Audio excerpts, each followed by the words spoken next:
Praise the Lord. Today's meditation will be on the verse Luke chapter 5 verse 11, which says, "So they pulled their boats up on the shore, left everything and followed him." With Good Friday round the corner, it's important to know the cost of following Christ. Look at this next verse, which says, "If anyone would come after me, let him deny himself, take up his cross daily, and follow me." Let us meditate on the life of Peter to understand the cost of following Christ. Peter is one of our most favorite disciples. We first encounter Peter in the Bible during one of Jesus' first miracles of catching the fish. In this, we see Peter unwillingly obeying Jesus when asked to, without an inch of faith. But once Peter recognizes the greatness of God, he realizes his weakness and his sinful nature. He says, "Depart from me, for I am a sinful man, O Lord." Many of us would have come to Christ this way. This was our first step in Christ. We weep bitterly like Peter and ask forgiveness from him. But after this starts the journey of taking up the cross daily and following Jesus. And discipleship, like Peter, starts at this point: forgiveness. After this, Peter's life was filled with learning experiences. He experienced the transfiguration of Christ along with two other disciples. This was a time for Peter to observe closely and walk closely with the Lord. Peter took a leap of faith when he walked on the water. He put all that he had learned into practice, but alas, he failed. Jesus stepped in and taught him the power of trust. But Peter had to learn many difficult things the hard way. The first one was jealousy. He was jealous that John was closer to Jesus, and he had to learn that everybody was equal in Jesus' eyes. He had to learn to watch and wait with Jesus while he prayed for hours together. He stayed close by through all this. And Peter had to learn that more than his words or acts of heroism, what was more important was staying by Jesus' side and trusting him come what may. Emotional words such as "I will follow you to death" or heroic acts such as cutting off a servant's ear was not enough. But when the time of testing came, he was ashamed to be associated with Jesus. But this wasn't the end. This was a turning point in Peter's life.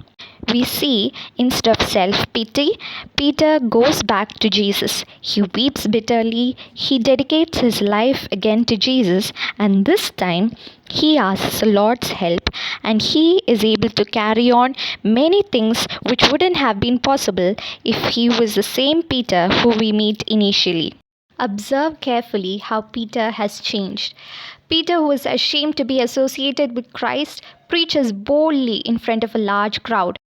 Peter, who was jealous of his fellow Jewish disciple, has now learned to show equality to all God's children, even a Roman centurion. Jesus was training Peter to be the rock on which his church stands. Peter, who couldn't watch and pray with Jesus in the Garden of Gethsemane, is now a prisoner for Christ, who writes and prays in chains. Peter, who couldn't focus on Christ and kept sinking while walking on water, is now willing to give up his life for Christ as a witness. I pray that just like Peter in our lives, we would be willing to unlearn the things that we have learned and be willing to surrender ourselves completely to God, to be led by Him into a life of denying ourselves, taking up the cross and following Jesus wherever He may lead us. I would like to end with a small song of dedication to Christ. Spirit, lead me where my trust is without borders. Let me walk upon the waters wherever you would call me. Take me deeper than my feet could ever wander, that my faith will be made stronger in the presence of my Savior. and I will call upon your name and keep my eyes above the waves. When oceans rise, my soul will rest in your embrace, for I am yours and you are mine. Let's pray. Our Heavenly Father, we rededicate our lives to you like Peter. And Lord, we ask that you lead us into a place we have never gone before. We surrender to unlearn the things we have learned, and Lord, to experience your love and your grace. In Jesus' name we pray. Amen.